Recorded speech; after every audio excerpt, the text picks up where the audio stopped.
झंडा फहराया और आज मालीगुड़ा के गीता पाठशाला के अंतर्गत सद्भावना हॉल का शुभ उद्घाटन भी। तो सबसे पहले आप सभी को बहुत बहुत बधाइयाँ हों। शिव जयंती की भी बहुत बहुत मुबारक हो।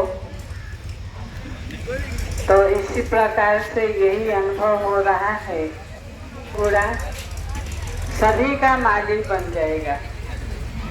हाँ, बाबा के जो भी बगीचे हैं फूलों के चैतन्य फूलों के, तो ये सब का माली बन करके सब करेगा, ऐसा ही मुझे आभास हो रहा है, क्योंकि इसी में सद्भाव हुई है।